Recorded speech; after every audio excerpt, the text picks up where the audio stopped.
Тухайлбал төсвийн таналтаар 10 орчим тэрбум төгрөгийг багасгах боломж байна. За энэ жилийн хувьд 10 тэрбум төгрөгийн бүтээн байгуулалтыг дахиад хийнэ гэж байна.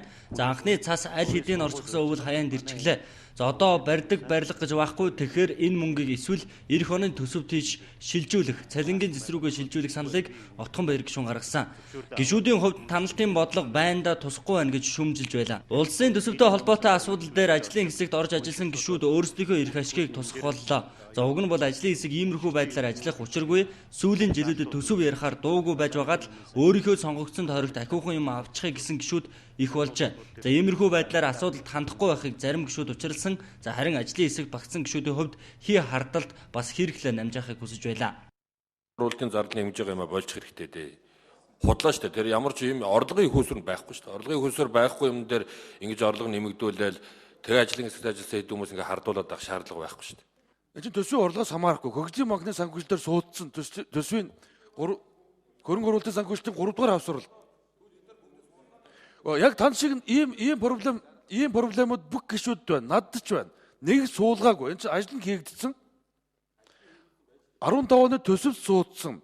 Төсвийн тодглоор дахиад авсан суудсан юмыг хасаа ичгсэн ийм 4-5 объектыг ажлын хэсгээр ярьж хагаад нэмэгдүүлэхгүй. Энэ чинь зүгээр хуучин суудсан юм ажил нь хийгдсэн мөнгөний өгөөл гэсэн байхгүй. Та нар бол ардчлалыг биш жинхэнэ алагчлалыг одоо яаж хөгжүүлж болохыг бол үзүүлж байгаа шүү. Ган хуйгаа тэгж болохгүй шүү. Та дандаа бодлуулж байгаа шүү. Өчигдөр нямдарч гişүүн хэлсэн шүү. Энэ ган хуйгаас өөр хүн байдгүй мүү гэж. Тэгэхээр энийг бол одоо ингэж болохгүй та нөхдүүд минь. Үнэхээр одоо энийг санхүүжүүлэх шаардлагатай гэвэл тэр бүх компаниудыг гаргаж байгаа дахиад одоо буцааж ажлын хэсэг дээр төсвийн байнга ороод авч явж байгаа яриад одоо бүгдийг нь оруулаад тэгээд тэр хөрөнгө их усүр байгаа мөгүй юу? Энэ ажил нь бүр 7 сарын 20-нд дууссан юм 7.4 тэрбум төгрөгийг сангийн яам сая тодтол 2 дээр оруулахдаа хасаад оруулаад ирчихсэн юмыг нь буцаагаад суулгаж байгаа болохоос төсвийн урсгал зардлыг хөрөнгө оруулалтын зардлыг нэмж байгаа зүйл байхгүй гэдгийг гişүүд ойлгооч гэж хүсэж байна.